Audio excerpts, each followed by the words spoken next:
I'll jump right in. My name's Jeff Tenery. I'm the Senior Vice President of Global Monetization, very long, fancy word for going out. And one of the things that Millennial does, we combine two parts of the world. One is getting advertisers, brand advertisers, Coke, Pepsi, Southwest Airlines, all the folks that you know and love that you see on TV and other types of brand medium. And we actually marry that with what we call inventory, and really global monetization is a fancy word for me going out and our team going out and getting folks like Major League Baseball, Pandora, Rovio's, Angry Birds, all the places that you spend time on either a phone or a tablet, and we serve ads in there. We serve a whole bunch of different types of ads, and I'll describe that to you. And hopefully what I'll try to do is cater a little bit to what, learning a little bit about your businesses. And again, you guys have some of it's like more enterprise oriented. This is very much a consumer oriented type of business, but hopefully you'll get some correlations and other things that we do that might spark some creative ideas. So do we have somebody kind of driving the, I'll move it over here with me. So I guess it's, well, first and foremost, I heard web a couple different times here, and you guys are kind of focusing on the web, which is great. We're a little biased. We're 100% mobile, Millennial Media. And so this first one is, there are 7 billion people in the world, and you'll see some stats in a little bit. Mobile devices are everywhere. So what I would encourage you as entrepreneurs and folks that are looking at visioning your business is you really almost have to look at the mobile device and actually maybe even rethink some of your business models around how do I display on a tablet or a mobile device. But the fact of the matter is there are a ton, billions of devices in the market. And this next slide here, actually, it's another one part of a different piece of this section. The connected device is always on, and it's always with you. And depending on the target markets of what you're trying to target to get the consumers, and in this case, maybe enterprises doing business with you, you have to understand that mobile is probably one of the most powerful mediums. And the slide I was hoping was on this next piece here really talks about the fact that mobile is growing faster than the PC. In fact, the PC statistics show a very flatline growth for PC adoption over the next 5 years, where mobile growth is exponentially growing and really will mirror the world's population of 7 billion. There'll be 7 billion devices in marketplace when you add tablets and mobile devices together. The speeds of the networks, the fact that it has very distinct utilities, and again, you guys all have a mobile phone or a smartphone with you. You guys know how you use it today. Some people using it in vastly different ways, and that's why, again, without getting into too much details around what your companies do, think about mobile even beyond just what you think about as a smartphone device now. There's like telematics, and there's ways for new chips and new transceivers to be baked into maybe some of the products and services that you're using that are going to proliferate quite extensively through the next 5 years. The way we kind of present mobile for Millennial Media is the more time is spent than any other medium, hands down. So the app economy. How many of you guys have smartphones here? I assume that everybody here has smartphones. How many applications would you say you have on your phone? Probably hundreds, right?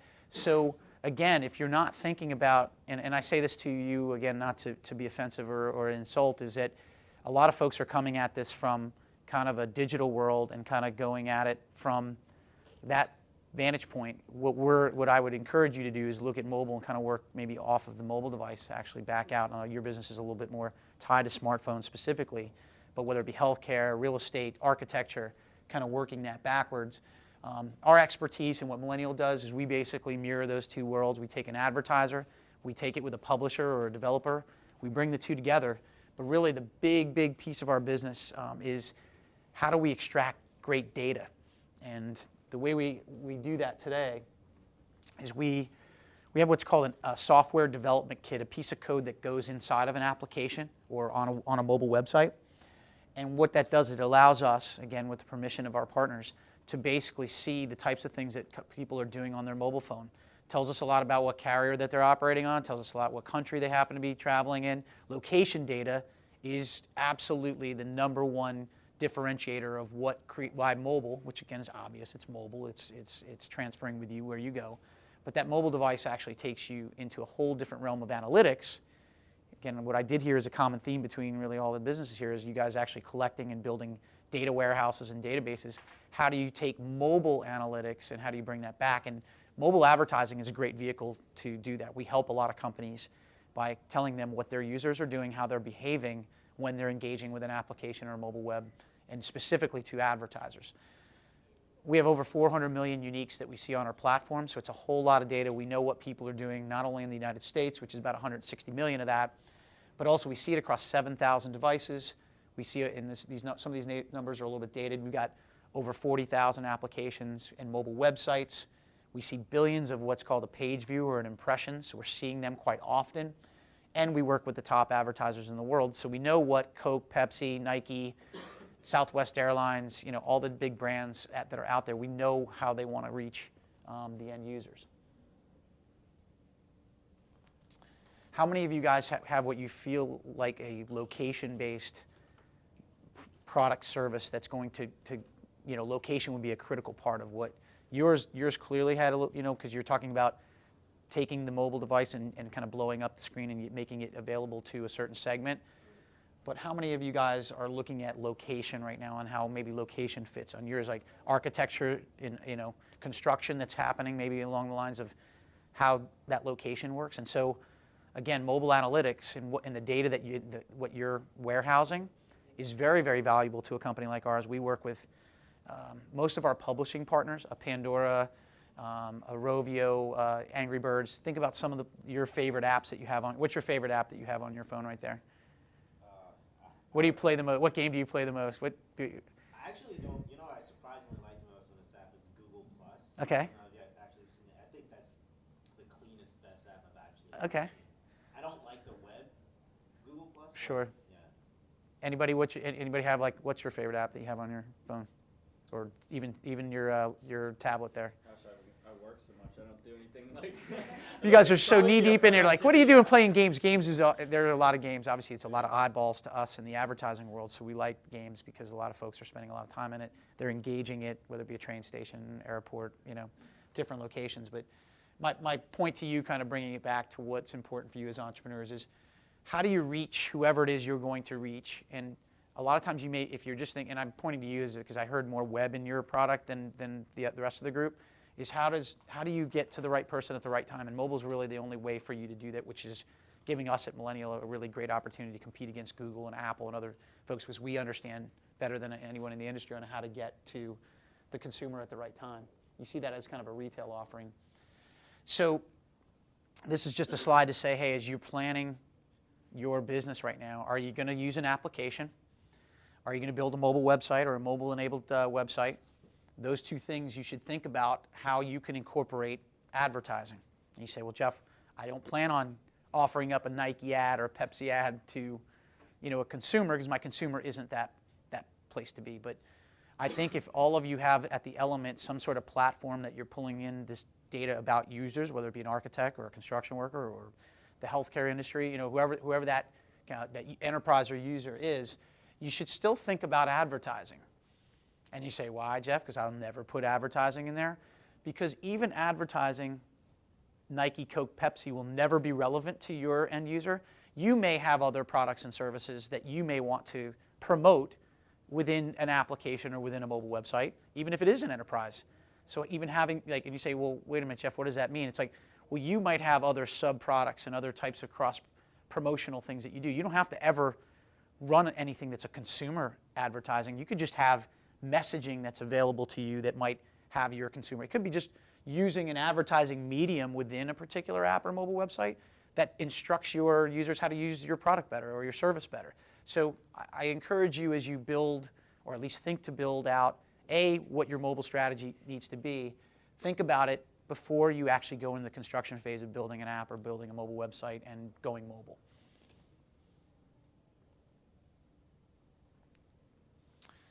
And this is kind of a little bit more, as I've kind of, you guys can see the theme of Millennial is, we are a more consumer-focused platform, competing with Apple, competing with Google and big media companies for advertising partnerships.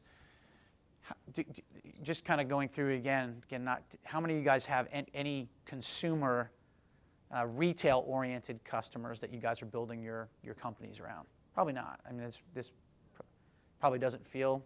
Or maybe yours a little bit, where you can take, I don't know, yours was like healthcare. Yeah. So you might want to like, hey, listen, I can put pharma, I can go out and call on pharma or medical supply companies and actually have them come in and offer up advertising within your application and your audience of users. I was thinking of yours a little bit on the architecture side as you were saying it. There's like, hey, there's a lot of Home Depot dollars and there's a lot of Lowe's dollars. There's a lot of like maybe that might be tied to the building or the construction or the architecting. To give an example, like, it's for doing a site survey, so you're going out on site and getting an assessment of what's out there.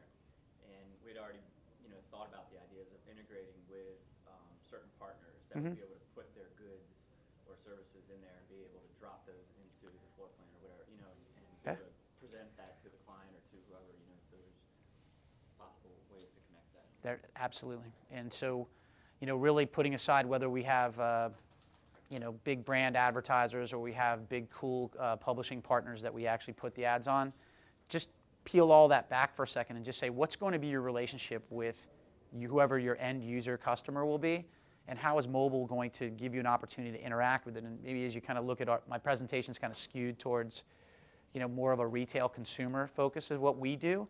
It doesn't necessarily mean that you guys can't look at like, how do I use mobile to extract data from my partnerships and communicate and use it as a communication tool? Because the one thing for sure, no matter what your business is, you're going to need some form of mobile communications and interaction to go, because that's where your customers, no matter what, whether it be an enterprise solution or a healthcare solution or a construction, you guys have an opportunity to have that one-to-one relationship with somebody who at the end of the day will make a decision off of a mobile device on whether they do or don't do business or they consume your information that you're trying to get to them. So, from what our business is these are just some examples over here, the types of ads that we work with. We do a ton of business in the entertainment business, entertainment being studios. What better way to get to a mobile user than, you're out on a Friday or Saturday night. A lot of these studios want to go ahead and buy advertising on Friday and Saturday night because that's when you're typically going to go to the movies, and then location-based target you somewhere around a Lowe's theater, a Regal Cinema, or an AMC theater to get that message out so that you can go see, a movie release. We do a ton of business on what's called tune-in in the entertainment industry, which is, people want you to tune into The Walking Dead. I'm a huge Walking Dead fan. Anybody Walking Dead fans? So you want to tune into what's happening with the governor, and we get a ton of dollars coming in to get you on your phone, because a lot of times people are using the mobile device as a second or third device when they're in home to get you to tune into that particular show. So these are some of the executions where we're using either location, and then also too, we build audiences, and I'm kind of jumping ahead with the data that we collect from users, and that's collected with things like age, gender, location, household income, ethnicity. All of our publishing partners share that information with us, and we warehouse that. And then we're able to say, hey, listen, we're going to put you in a horror show, a horror audience. So we put you in this horror audience, and so when there's a Walking Dead, finale type of promotion that we're trying to drive in a campaign, we know we'll send that advertising to you. We'll also store that so that maybe when the next studio release of the Evil Dead 752, because it seems like there are always ones coming out, I want to be able to put that audience together so that I can advertise that as well. I'm just kind of getting through. The other thing that we do exceptionally well is there's three types of advertising that we put in front of people. So all of you, have smartphones. You've probably run into an ad or two when you guys are going and using different news sites, sports, whatever you guys fancy. We do display banner ads. You see those ads that are typically, run at the bottom or the top of a phone and a device. We're very, very strong in that, but there's some good money in making that from an advertising. The real big opportunity and really where the growth is now is what's called rich media and what's video. So being able to run movie trailers, being able to move to show really cool executions where the screen itself is becoming animated, and it's able to do something that's very memorable from a brand advertising perspective. So in our world, we kind of started out back in like 2006, 2007, where we were just trying to get something in front of you that was a banner ad. Now the world is really starting to progress where we're doing very cool things on the device to take advantage of the phones themselves, which have become even more and more advanced with different things that you can do, and obviously take advantage of, especially the iPhone, where you can do some really cool executions. So a little bit there. And I'm trying to get to here's like an execution where you can come in. You know, so many people love popping different types of bubble blaster types of games, but this plays on the same genre where you essentially Weston wanted to do rich media, basically pop the balloons so that you can actually get to the ad itself, and then you could always X out and get to the content that you're dealing with.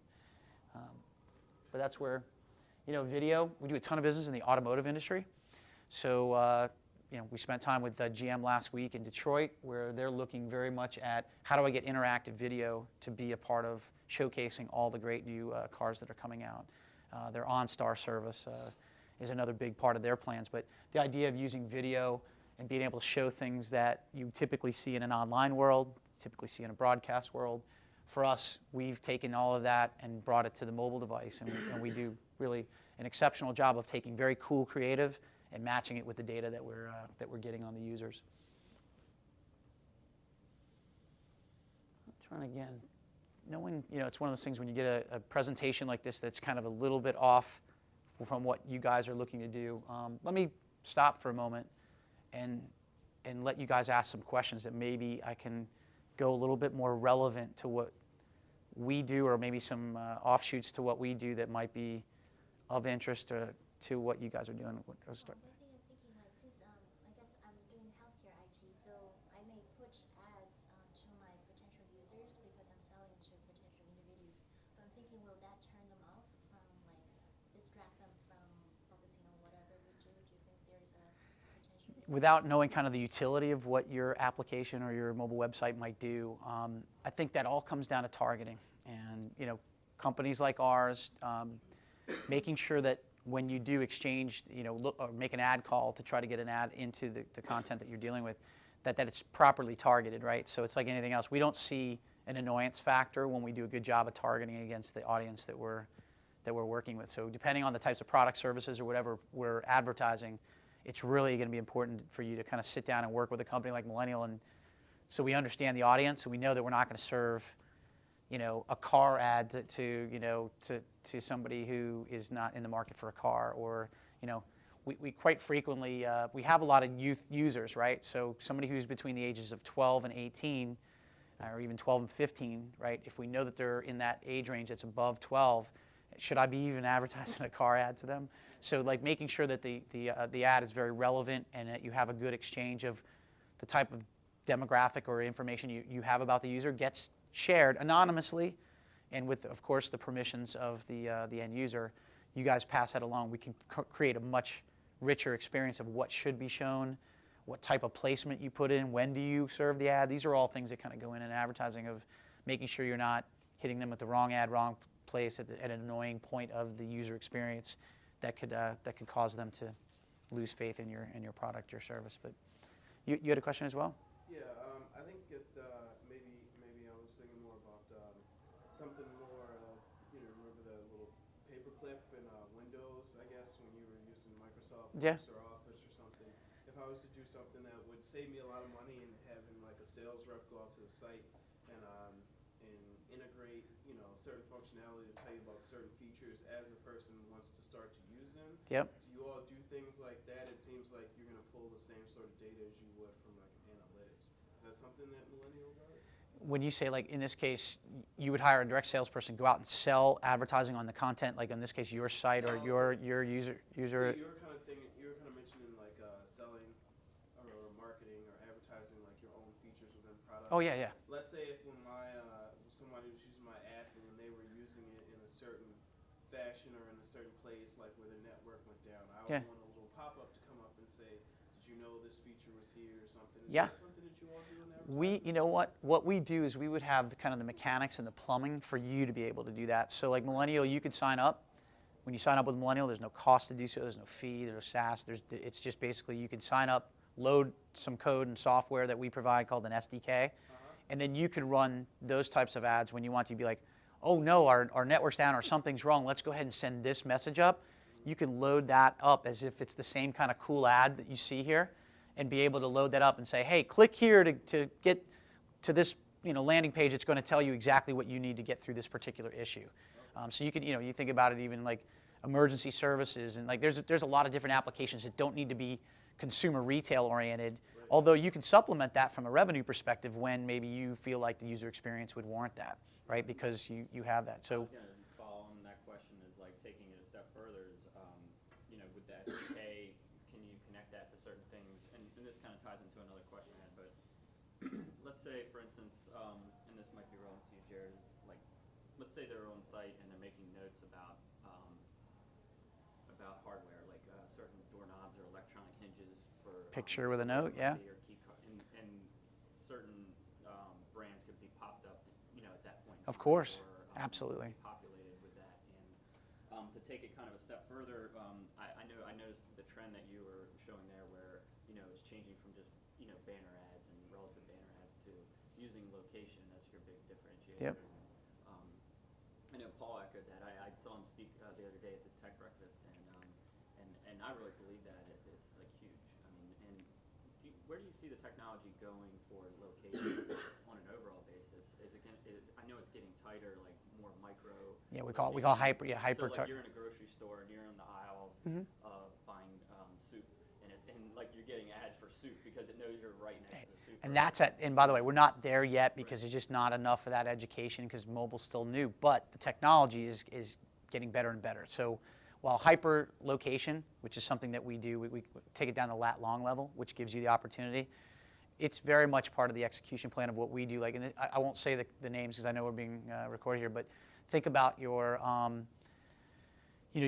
certain department stores or retail stores wanting to poach and try to get consumers to leave one store and go to another store. I mean, that is happening because of the hyper location targeting capability that we have, where we're able to take that lat long and be able to drill it right down. So where you could move and serve a different ad to say, hey, you're in store X, I'm store Y, please come on over here, we'll do it. Because like showrooming is the other kind of really neat phenomenon that you guys have heard of, where people are basically using their mobile devices and going into stores, and they're using it to showroom or check it out, and then they're buying it elsewhere online where they can get better pricing. And so like that whole phenomenon of like hyper location, the capabilities of doing that today are here today. I think the awareness of advertisers knowing that they can do that is very much still part of the the learning curve. Now, like you can get down to like Absolutely. micro geo. Yeah, but like anything else too, like a good example would be, good luck doing that really accurately today in New York, which is really hard because you have 65 floors of, when you think about lat long and stuff like that you're dealing with. So it is not perfect, especially in very dense cities where you have so many things in one kind of cluster.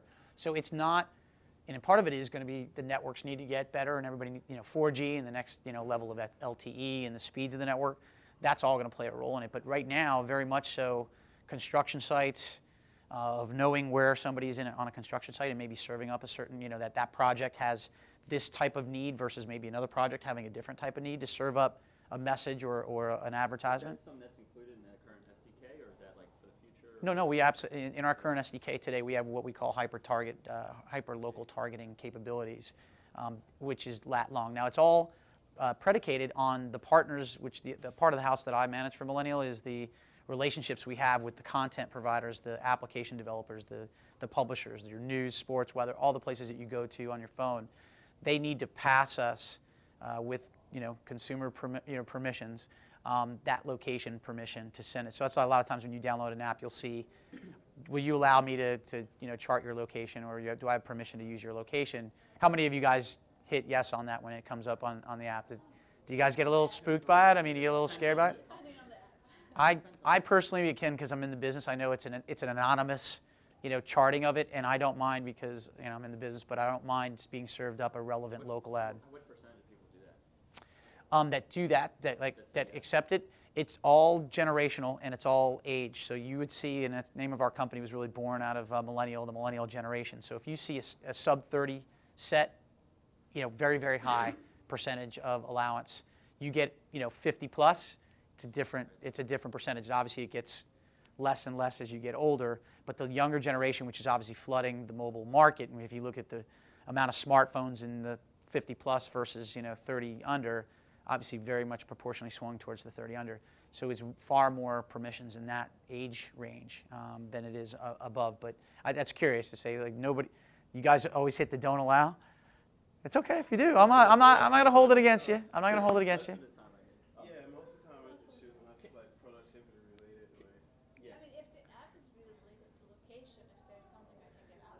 Sure. But it really doesn't sound like it's location. Well, how- Why would I tell you? Right, but how eerie online do you have in a cookies environment where you go in and you just go or surfing, and then next thing you know, on Facebook, on Google Plus, on all places, you're getting those ads. They're like, wow, I was looking for a Chevy Suburban, and I'm seeing a lot of Chevy Suburban ads right now, because I went to the Chevy site. So that happens to be something I just went through. But that location tracking is eerie, and it feels weird to some. But and generationally speaking, the younger generations absolutely don't have an issue and don't have as big an issue or fear of that, because it is, I will say, it's protected, anonymously, and especially by companies like Millennial, which we take privacy very, very seriously, and we're not interested in personal information.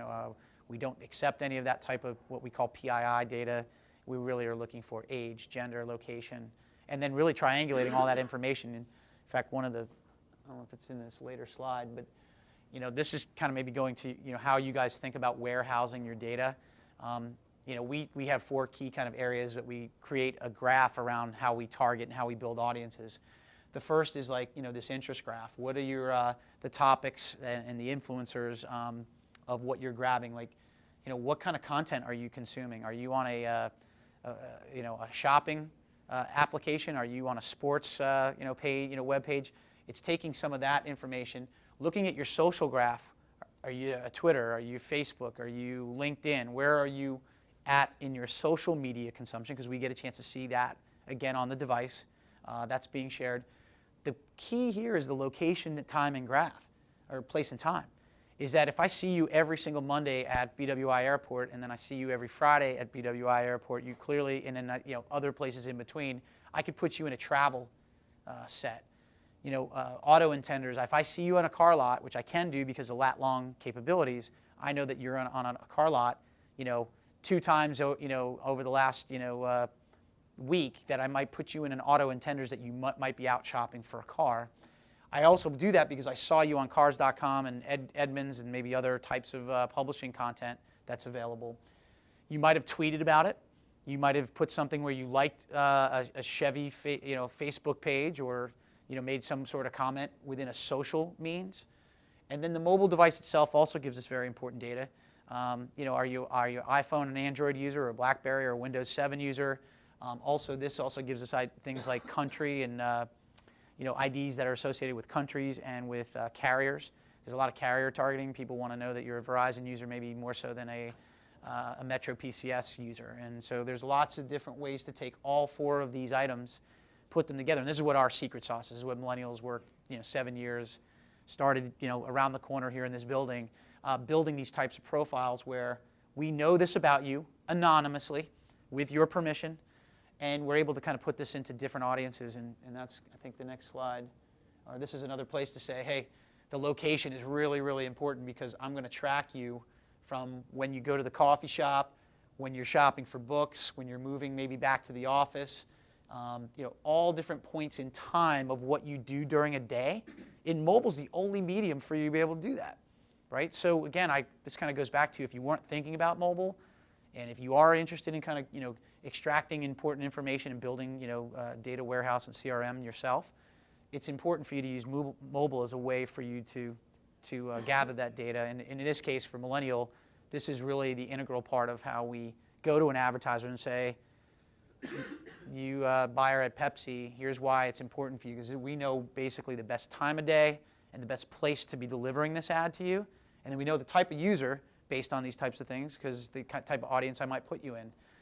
If you're moving and you're always at a school location at 9 o'clock in the morning and 3 o'clock in the afternoon, there's a couple different audiences based upon, again, the other relevance graph items that we look at to see whether maybe you're a student or a mom or a dad spending time at the school, or a teacher. So there's different ways, and we have over 150, I don't know if that's, I don't have it in this deck, I'm sorry, but we have over 150 audiences. Things like the travel audience, the auto intender audience, a mom's audience, a student's audience, different things that we know that are very relevant to the type of brand advertisers are saying, this is what I want to, the foodie, because we know that they're absorbing a lot of food content, but also they're also showing up at various different locations. At Olive Garden versus an Outback Steakhouse versus a Carrabba's, whatever, pick your, these are the types of guys that are coming into marketing and want to spend money with Millennial, so that they can know this about users and be able to use mobile as a way to reach those end users.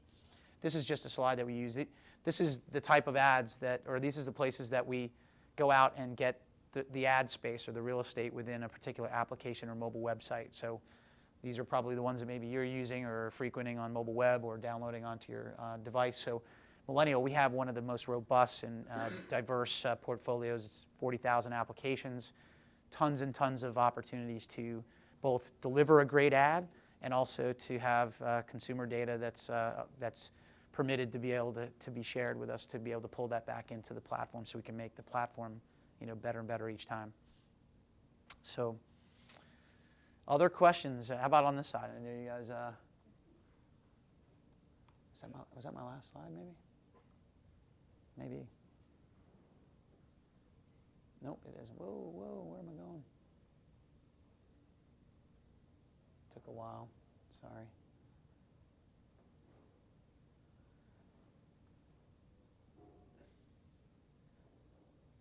That just gives us a little snapshot of us about the company where we sit. We sit right between Apple and Google, which is pretty, if you think about your competitive landscape on where you're building this product, obviously to be a disruptor. We entered this market to really disrupt a couple things. One, we wanted to disrupt Google. We came in right from day one and said, hey, we want to compete with Google, which is some people think is kind of nutty, but through the years we've done quite well. So we sit right between those two very large behemoth companies. But I'll be honest with you, every day we think mobile, and we're very nimble and stealth, where they have other business units and items that they have to worry about. And we work quite extensively at times with the same very large partners. And so in an emerging market like mobile advertising, it's played out very, very well for us. But I think that's all the slide where I think that'll be kind of relevant for this conversation. Just to make it more interactive, what are some things now that I've sat here and in some cases you'd be like, hey, listen, that just doesn't fit what I'm, or doesn't feel like that has a lot of value to what you do, and not that we're here to try to sell you on what, using Millennial, but hopefully I'm stimulating some thoughts around, if anything, I hope I'm leaving you with the importance of mobile. Hopefully I'm leaving you with the, if I'm looking to warehouse data about end users, there's a lot of different ways to use mobile data that could maybe be really helpful for you as you build your product and service out. And hopefully you learned a little bit more about what, you probably heard that really cool company from Baltimore. What the heck do they do? What is it? Now hopefully you're a little bit more educated on what we do. It's not a terribly difficult model to follow. We basically sit between an advertiser and a publisher, and we deliver really cool ads to the content you have on your device.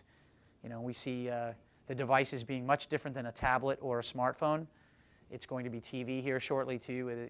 Smart TVs are going to start to really proliferate, and also the things even though it's kind of cheesy, it's like the ovens, the refrigerators, the devices that might be baked into a car. For device, there's a whole bunch of different places. Anywhere you can put a display, which I think your business sounds like it's got a display element to it, is going to very much, I think, have a wonderful opportunity for you to consider advertising. Yours is very interesting as well, and yours as well, obviously, because you guys have very niche, or at least what you guys are going after, the building or the architect world or the healthcare, where you can either use it for your own benefit to how you market and communicate to your end users, but also another supplemental way to make money, because advertisers love your two segments, right? And not knowing who maybe your end user, whatever your segment is, it definitely has somebody who wants to reach it. They could be a techie, they could be a finance, person. There's somebody who wants to reach that segment. So there are a lot of dollars there, and we're one of the places that are driving that. So, yes. So my understanding is that once we put the SDK into our application, say it's a PC application, as long as the internet connection, as the user uses their computers, you can collect anonymously what the user preference. Yeah. Now it's strictly mobile for us, so it's not a PC or a web-based tool. So we're 100% mobile. We purposely stayed away from the online piece, although we have a lot of online, people who came out of that industry and DNA. We definitely are a mobily focused company. So now that doesn't mean that you get to, just by putting SDK, all of a sudden you're pulling in all the analytics for yourself. it has to be done in conjunction, at least using our platform, in conjunction with serving some form of ads. But you can't, the plumbing there for you to be able to serve messages up is there, to be able to construct your own ads or communications. But actually the data of what you extract from the end user, that's not really what Millennial does. But there are companies that you can use, and be more than happy to, afterwards you can get my email. I'm more than happy to kind of, ours is really done in conjunction with, you can have that in conjunction with delivery of advertising or messaging. So, ad revenue is part of our revenue model. Okay. One of the things that I just thought about, the location would be important because we serve a graduate student population. That's our audience, and generally, housing generates a lot of income on providing housing. Of course. I mean, think about the location-based advertisers who are like, you're thinking about housing for a grad student, which is always very difficult because you're going to like a school you didn't maybe spend your first 4 years at, and you're going, bam, like, you know what, the local places that want you to come spend money, local dollars coming in is the other thing that hasn't really overwhelmed the mobile market yet, but it's part of all the projections you see when people say mobile advertising is going to be billions and billions of dollars a year. A lot of those local dollars, because the local mom and pop guy that wants you to come in and he doesn't know how to buy advertising. We have a self-serve platform where more and more advertisers are finding out a very easy way to go, hey, I'm Joe's Pizza and I want to be able to advertise to all the incoming new grad students that are coming into the University of Virginia. How do I get to that user? That should be a part of, like, how do you insert yourself into that revenue stream so you guys get a cut of that? You would be acting as a publisher. You'd be acting like the New York Times here or Pandora. You'd be acting as them, and people like Millennial will come to you and say, give me the real estate within your app that you have there or your mobile website, and let me insert my code there so I can deliver really cool ads to that and help you be able to deliver that and help you build, a platform where you can do that on your own. You can learn. You can have all your same learnings. I won't CRM maybe all the things that you guys want to know about that grad student. That's going to be part of your social media graph. But you can share the pieces with me on the ad call that actually make it very relevant for me to be able to deliver the best, in which namingly location will be the most important piece. So I was thinking, so grad students, they're not looking for housing during the week, on the weekend, and they're out. So if they're looking, imagine we could easily, here in this neighborhood, there's 5 different. You get all those apartment complexes and everything hitting you at once. So we could sell. And you know what? That's a nice combination because companies like Zillow that have just recently gone public and Trulia, which, those guys have made, done a really nice job of localizing for realtors to be able to get to, home buyers and such. You guys are, thinking about that same model in those companies might be interesting on how do you get that real estate, apartment, companies to get to that housing, to that grad student. You guys sit between there almost the same way. I would look at those types of, that might be a model that you look at and see how they do. And they do a really good job of, in this case, charging the realtor to be able to put them out there so that they get the lead to be able to sell the house. You guys, in essence, could play that same kind of brokerage in between there using mobile and delivering that. So anyway, and I'll be more than happy. We can. That's something we could help you with. If you load our SDK and you say, how do I do all this stuff? That's what Millennial does very, very well. So yeah, and we're right. We're right next door here. Yeah. Good. Other questions? How am I doing on time? I didn't even see how we're. We have like 9 more minutes. I feel like I haven't helped you at all, and I don't like that. I'm kind of the black sheep anyway, so. Really, and that's okay. So I mean, No, if something. I just have a really niche like B2B product. So Okay. This is probably not. Gotcha. not Well, hopefully I've stimulated just how put aside all the advertising stuff, but like maybe the mobile piece, So I think you almost have to have a mobile app these days, no matter really. If you think about even non-mobile or tech-oriented companies, they need to have a form of mobile presence. Like the websites and stuff, they all have the mobile app eventually. It's Yeah. something that, they, end up doing. Yeah.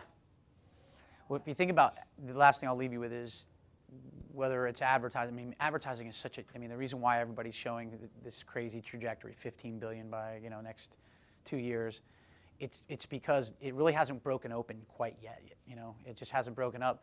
And the thing is, there's so many businesses and people that are doing business that don't know how to use it, or they don't even realize that it's not even so much that they're building an asset. Like you said, you have a niche B2B business. I guarantee you, if you dissect that all out, people haven't realized that they have to be on a mobile device to do something, and it may be just the utility of what you give them. And I think once you have a relatively large audience of that, advertising is probably, like, think about how else can you make money in the application economy right now. Right now it's either I get you to pay for the app, you do the advertising model, which is kind of giving an app away for free, and then they have what's called like an in-app purchase environment where it's just like more for the gaming world of I can buy lives for a game and Candy Crush Saga, more candy thing. But so you can do all of that. That's really the three ways to make money, unless you're providing something that is more of an enterprise solution that you're charging differently, different business model. But in mobile, you think about a lot of businesses that have started out as being, one way, and they look at a broader view of how your product or service works. And so I would just say, like anything else, just think mobile, not necessarily advertising, and then it may come full circle for you. Does Millennial generate all of its own statistics and information, or does it license data sets from other places? Yeah, I would say that we have been what we call a first-party data asset. So we've collected all of and warehoused all of our own data. But what we've done of late is we've been partnering with folks like BlueKai, if you're familiar in the online environment, where